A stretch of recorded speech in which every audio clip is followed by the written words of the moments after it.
यो एउटा क्वेशन चाहिँ मलाई एकदमै धेरै आइरहेको हुन्छ दाइ यो 60-70 हजारको प्राइस रेन्जमा दामी क्यामेरा भएको फोन कुन छ त भनेर। अब आजकल यसो हेर्ने हो भने चाहिँ यो प्राइस रेन्जमा निकै राम्रो फोन्सहरू लन्च भएको छ, जस्तै Xiaomi 14T, Samsung A56, OnePlus Nord 4 र रिसेन्टली हेर्ने हो भने Vivoको V50 पनि लन्च भएको छ। र क्यामेरा मात्र हेर्ने हो भने चाहिँ Vivo V50 अरू कम्पिटिसन्सहरू भन्दा चाहिँ दामी देखिन्छ, स्पेशली पोर्ट्रेट फोटोज र सेल्फिजहरू खिच्नको लागि। सो Vivo V50 को क्यामेरा यस्तो दामी छ त, वेल आउनुहोस् हेरौँ यो भिडियोमा। म Anmol Shrestha and you watching टेकलेक।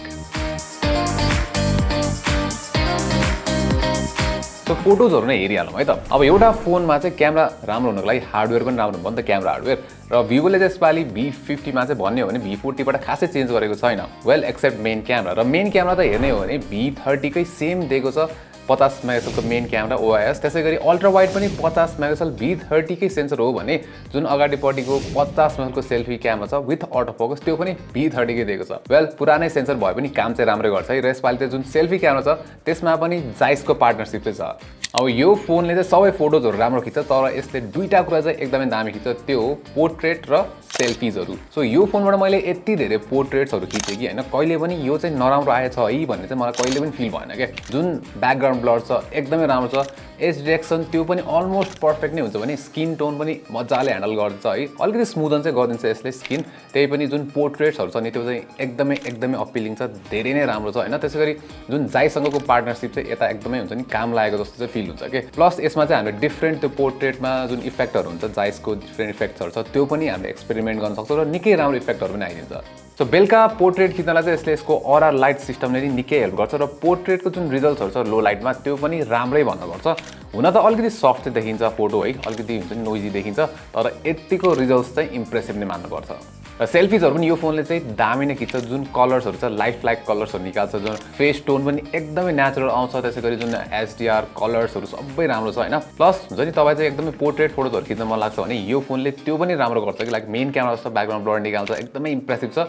जो तपाईँ एकदमै धेरै सेल्फी खिच्नुहुन्छ भने चाहिँ यो फोन चाहिँ तपाईँको लागि बेस्ट अप्सन नै हो। प्लस तपाईँ चाहिँ अलिकति बजेटमा बसेर अपकमिङ भ्लगर बन्न चाहनुहुन्छ भने, तपाईँले सेल्फी भिडियो लिनु छ भने यो फोनले त्यो पनि राम्रो गर्न सक्छ कि। 4K 30 सम्म चाहिँ हामीले सेल्फी भिडियो खिच्न सक्छौँ यसबाट, र रिजल्ट्सहरू निकै इम्प्रेसिभ छ, सार्प क्लिन देखिन्छ, डाइनामिक रेन्ज पनि वाइड छ, कलर्स पनि राम्रो छ है। त्यो तपाईँलाई सेल्फी भिडियो चाहिँ यसको डेफिनेटली मनपर्छ। अब यो बाहेक मेन क्यामेराको नर्मल फोटोजहरू पनि एक्चुअली राम्रो छ कि, कलर्स सबभन्दा दामी लाग्यो मलाई यसको है। डाइनामिक रेन्ज र एक्सपोजर पनि सधैँ कन्सिस्टेन्ट नै हुन्छ कि, लाइक कहिले पनि यो चाहिँ अलिकति यो भए बेटर हुन्थ्यो है जस्तो भन्ने हुँदैन, जो राम्रै खिच्छ, कन्सिस्टेन्ट छ। र कम्पेयर गरेर हेर्ने हो भने अरू जुन कम्पिटिसन्सहरूसँग V50 कै फोटो चाहिँ मलाई ओभरअल बेटर लाग्यो, तर अलिकति जुम गरेर हेर्ने हो भने चाहिँ फाइन डिटेल्सहरू चाहिँ मिसिङ हो कि जस्तो फिल हुन्छ। त्यो बाहेक अरू सब राम्रो छ। र लो लाइटमा पनि नर्मल फोटोजहरू चाहिँ राम्रै छ, जुन हाइलाइट स्याडोजहरू यसले राम्रै कन्ट्रोल गर्छ है। त्यसरी डिटेल्स पनि राम्रै रिटेन गर्छ भने कहिलेकाहीँ चाहिँ त्यो लाइट्सहरू ब्लोन आउट चाहिँ देखिन्छ। त्यसै गरी नाइट मोड युज गऱ्यो भने चाहिँ यो प्रब्लम अलिकति सल्भ चाहिँ हुन्छ, तर नाइट मोड र विदाउट नाइट मोडमा त्यस्तो धेरै फरक चाहिँ छैन। र यो प्राइस रेन्जमा नर्मली अल्ट्रा वाइड मलाई त्यति चित्त बुझ्दैन, तर यसको 50 मेगापिक्सलको सेन्सरले चाहिँ राम्रै फोटोहरू खिच्छ। र 50 मेगापिक्सल सेन्सर अल्ट्रा वाइड भएको चाहिँ one of the few phones मात्रै पर्छ कि यो रेन्जमा है। त्यसै गरी यसको जुन कलर्सहरू छ कन्सिस्टेन्ट छ मेन क्यामेरासँग, डाइनामिक रेन्ज अलि राम्रो हुन सक्थ्यो जस्तो लाग्यो मलाई है। तर कम्पिटिसन्सहरूसँग कम्पेयर गरेर हेर्ने हो भने बेस्टसँग जस्तै A56सँग कम्पेयर गरेर हेर्दाखेरि चाहिँ रिजल्ट्सहरू अलमोस्ट उस्तै नै फिल हुन्छ है। A56 को चाहिँ जुन फिल्ड अफ भ्यू छ त्यो अलिक वाइडर छ भने V50ले चाहिँ अलिकति शार्पनिङ, बडी शार्पनिङ गरे जस्तो फिल हुन्छ। नत्र भने चाहिँ यसको रिजल्ट्सहरू पनि इम्प्रेसिभ नै छ। तर यसमा एउटा फाइदा चाहिँ के छ भन्दाखेरि अल्ट्रा वाइडमा अटो फोकस छ कि यसमा। सो यसको फाइदा भनेको चाहिँ तपाईँले म्याक्रो फोटोजहरू खिच्न सक्नुहुन्छ, अप क्लोज फोटोजहरू, र रिजल्ट्सहरू एक्चुअली राम्रो छ कि म्याक्रो फोटोजहरूको। सो फोटोजहरू चाहिँ यसको राम्रो भइहाल्यो। अब भिडियोको कुरा गर्दाखेरि चाहिँ 4K 30 FPS सम्म चाहिँ खिच्न सक्छ तिनटै क्यामेराबाट है, मेन क्यामेरा, अल्ट्रा वाइड, त्यसै गरी सेल्फी क्यामेरा। अब मेन क्यामेराले निकै क्रिस्प क्लिन फुटेजहरू खिच्छ भिडियोजहरूको कुरा गर्दाखेरि, र कलर्स पनि जुन फोटोजहरू छ उस्तै छ कि, लाइक कन्सिस्टेन्ट राख्छ कि यसले, कलर्सहरू पनि राम्रो छ। त्यसै गरी डाइनामिक रेन्ज पनि वाइड नै छ र सार्प नै छ ओभरअल भिडियोहरू। लाइक हुन्छ नि अलिकति त्यो एजेसतिर चाहिँ हल्का हामीले नोइज चाहिँ नोटिस गर्न सक्छौँ, तर ओभरअल सार्प नै भन्नुपर्छ। त्यसै गरी प्यानिङ गर्दाखेरि जुन त्यो हाम्रो हुन्छ नि स्मुथनेस त्यो पनि राम्रै छ। त्यसै गरी हिँड्दाखेरि पनि ठिकै छ भने त्यो स्ट्याबिलाइजेसन जुन EISले काम गरिरहेको हुन्छ नि, OIS पनि छँदैछ, तर EISको त्यो अलिकति वबल इफेक्ट चाहिँ हामीले देख्छौँ भिडियोमा। नत्र त्यो बाहेक चाहिँ भिडियो पनि मलाई इम्प्रेसिभ लाग्यो। अब यसमा एउटा कम्प्लेन भनेको चाहिँ के छ भन्दाखेरि भिडियो सेक्सनमा हेर्ने हो भने 4K 60 FPS अप्सन छैन, जुन चाहिँ हामीले Xiaomi 14T त्यसै गरी Realme GT 60 मा चाहिँ देख्छौँ। र अर्को कम्प्लेन भनेको टेलिफोटो क्यामेरा टेलिफोटो लेन्स चाहिँ यसमा मिसिङ छ आई थिंक त्यो दिएको भए त झनै दामी नै हुन्थ्यो तर मेबी प्राइस पनि बढ्थ्यो होला वेल हामीले अब कम्पिटिसन्सहरू जस्तै Xiaomi 14T मा चाहिँ यो अप्सन देख्छौँ र राम्रै छ है Xiaomi 14T को टेलिफोटो लेन्स पनि सो यसमा त्यो कुरा चाहिँ मिसिङ छ अब क्यामेरा त दामी नै छ सो तपाईँ एउटा क्यामेरा फोन खोजिरहनु भएको छ भने त बेस्ट अप्सन नै भइहाल्यो तर तपाईँले अब क्यामेरा राम्रो हुँदा हुँदै पर्फर्मेन्समा चाहिँ कतिको सेक्रिफाइस गर्नुपर्छ त वेल अब भिभोले यसमा पर्फर्मेन्स डिपार्टमेन्ट अपग्रेड चाहिँ दिएको छैन है किनभने लास्ट इयर जुन V40 मा युज भएको चिपसेट छ स्न्यापड्रागन 7 Gen 3 त्यही चिपसेट V50 मा दिएको छ र यो रेन्जमा यो powerful chipset most powerful chipset चाहिँ भन्न मिल्दैन यसमा किनभने तपाईँले इजिली स्न्यापड्रागनको 7 प्लस Gen 3 नै पाउनुहुन्छ त्यसैगरी डिमेन्सिटी 8300 अल्ट्रा पनि छ भने तपाईँले अरू पावरफुल पनि चिपसेट पनि पाउनुहुन्छ इभन लोवर प्राइसमा यो भन्दा है सो ठ्याक्कै बेन्चमार्क्सहरू हेर्दाखेरि पनि थाहा हुन्छ कि स्न्यापड्रागन 7 Gen 3 चाहिँ जुन मैले मेन्सन गरेँ अघि चिपसेट्सहरू त्यो भन्दा चाहिँ अलिकति लोवर नै स्कोर गर्छ कि यसको बेन्चमार्क स्कोर्सहरू हेर्ने हो भने अलिकति लोवर साइडमै पर्छ र इन्ट्रेस्टिङली हेर्ने हो भने नि इभन CPU GPU टेस्ट जुनसुकै टेस्ट हो जुन Samsung A56 को Exynos 1580 छ त्यसलाई पनि बिट गर्न सक्छ भनेको सो यसपालि Exynos 1580 लाई पनि बिट गर्न चाहिँ गाह्रो छ V50 ले र यो भन्दामा यसको पर्फर्मेन्स चाहिँ नराम्रो हुँदैन के किन भन्दाखेरि जुन हामीले नर्मल नेभिगेसनहरू गर्छौँ एप्सहरू चलाउने मल्टिपल एप्स खोल्ने स्विचिङ गर्दाखेरि स्मुथ छ फास्ट छ फोन स्मुथ फिल हुन्छ हैन हामीले डिफरेन्स चाहिँ कहाँ देख्छौँ भन्दाखेरि गेमिङमा र इन्ट्रेस्टिङली जुन यसको गेमिङको हुन्छ नि FPS रिजल्ट्स एभरेज FPSहरू छ त्यो चाहिँ Samsung A56 मा भएको Exynos 1580 छ नि त्यसको इन लाइनमा छ के सो PUBG मोबाइल खेलेर हेर्दाखेरि चाहिँ हामीले यसमा हाई ग्राफिक्स र एक्सट्रिम FPS सम्म चाहिँ सपोर्ट गर्छ यसले हैन म्याक्सिमम FPS र एभरेज FPS यो सेटिङमा खेल्दाखेरि चाहिँ 59.7 दिइरहेको थियो जुन चाहिँ निकै राम्रो हो र गेमले पनि स्मुथ नै थियो हैन वेल अब PUBG त्यस्तो धेरै डिमान्डिङ गेम त हैन सो जो रिजल्ट्स चाहिँ यसमा राम्रै छ र गेन्सन इम्प्याक्ट जुन चाहिँ अलिकति डिमान्डिङ गेम हो यो गेम चाहिँ हामीले हाई ग्राफिक्स र 60 FPS लिमिट यो सेटिङमा राखेर खेल्दाखेरि चाहिँ 45.9 थियो एभरेज FPS है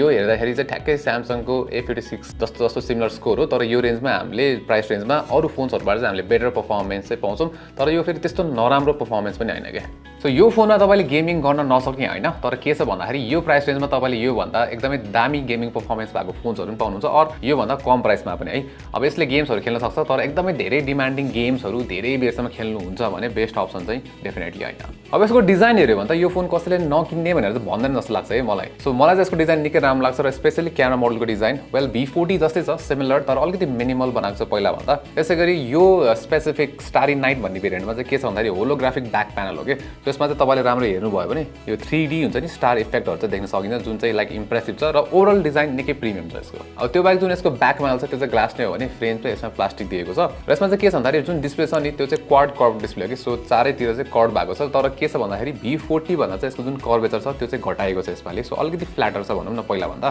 त्यसैगरी यसमा हामीले प्रोटेक्सनको कुरा गर्ने हो भने चाहिँ यो कम्पिटिसन्सहरु भन्दा अगाडि छ वाटर प्रोटेक्सन है किनभने IP68 IP69 दुवै रेटिङ चाहिँ यसमा दिएको छ व्हिच इज नाइस तर फेरि डिस्प्ले प्रोटेक्सनमा हेर्ने हो भने चाहिँ यसमा चाहिँ हुन्छ नि भिभोले डायमन्ड ग्लास प्रोटेक्सन भनेर दिएको छ र नर्मल्लीमा हामीले सुनिरहेको के हुन्छ गोल्डा ग्लास प्रोटेक्सन भनेर सुन्छौँ त भिक्टस प्लस पनि छ हैन Samsung A56 मा तर यसमा चाहिँ जुन डायमन्ड ग्लास प्रोटेक्सन भनेर भनेको छ त्यो खासै त्यति सुनेको पनि हैन र जुन गोल्डा ग्लास छ त्यो भन्दा कतिको राम्रो छ भनेर थाहा पनि छैन के र यो बाहेक जुन यसको इन डिस्प्ले फिंगरप्रिन्ट स्क्यानर छ त्यो चाहिँ एकदमै फास्ट छ राम्ररी काम गर्छ तर पोजिसन अलि लो भयो हल्का माथि भएको चाहिँ बेस्ट नै हुन्थ्यो त्यसैगरी यसमा डुअल स्पिकर सेटअप छ हैन र डुअल स्पिकर निकै राम्रो लाइक लाउडनेस इम्प्रेसिभ छ भने क्ल्यारिटी पनि इट्स भेरी गुड अब डिस्प्लेमै जाने हो भने पनि यसमा खासै हामीले कम्प्लेन गर्ने ठाउँ चाहिँ छैन 6.77 इन्चेस फुल HD 120Hz AMOLED panel 10 beet panel हो HDR पनि सपोर्ट गर्छ र अन पेपर स्पेक्स निकै राम्रो छ र अरू डिस्प्ले स्पेक्स हेर्ने हो भने नि कम्पिटिसन्सको लेभलमा छ 1300 निट्सको HPM त्यसैगरी 4500 निट्सको चाहिँ पिक ब्राइटनेस है र यसमा चाहिँ के छ भन्दाखेरि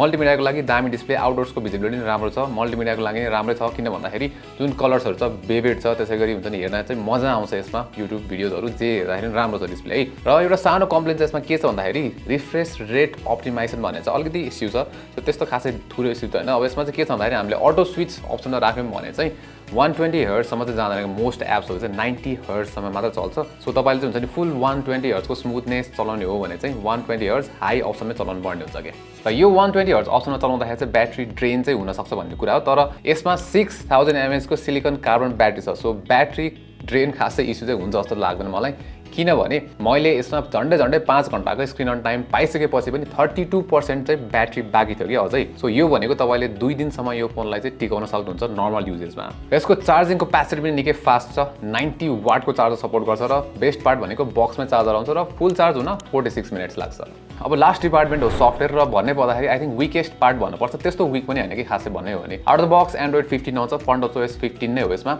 र यसमा के छ भन्दाखेरि सेक्युरिटी जुन अपग्रेडहरु छ त्यो पनि राम्ररी मेन्सन गरेको छ। सो 3 वर्षको तपाईँले सफ्टवेयर अपग्रेड पाउनुहुन्छ भने 4 वर्षको चाहिँ सेक्युरिटी प्याचेस चाहिँ प्रमिस गरेको छ भिभोले। So that is good.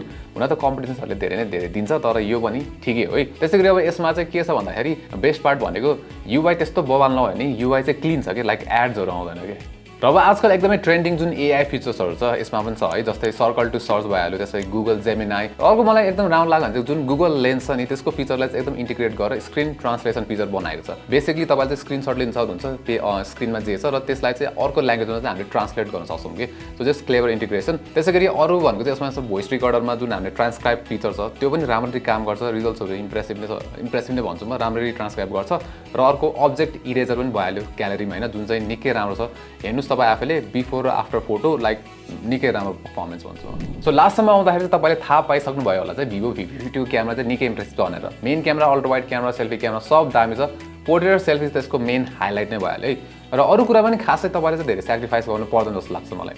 Well performance एउटा कुरा हो जहाँ चाहिँ यो त्यति धेरै दामी छैन आफ्नो कम्पिटिसनहरू भन्दा होइन, लाइक तर नट ब्याड के पर्फर्मेन्स। तपाईँले जस्तो गेमिङ पनि गर्न सक्नुहुन्छ। तर हुन्छ नि तपाईँको नम्बर 1 प्रायोरिटी क्यामेरा हो भने चाहिँ भिभो V50 नै तपाईँको चाहिँ मेन प्रायोरिटी हुन्छ यो रेन्जमा। तर तपाईँको मेन प्रायोरिटी पर्फर्मेन्स हो भने चाहिँ तपाईँले जस्तै अब यसको कम्पिटिसन्सहरू जस्तै Xiaomi 14T अथवा OnePlus Nord 4 त्यसै गरी Realme GT60 लाई चाहिँ टप प्रायोरिटीमा चाहिँ राख्न सक्नुहुन्छ। हुन त कम्पिटिसनहरू भन्दा अलिकति एक्सपेन्सिभ साइडमा पर्छ, हुन त त्यस्तो धेरै डिफ्रेन्स पनि होइन। तर आई थिङ्क ओभरअलमा तपाईँ एकदमै हुन्छ नि लाइक दामी क्यामेरा भएको फोन किन खोजिराख्नु भएको छ भने V50 बेस्ट अप्सन। TechLekh।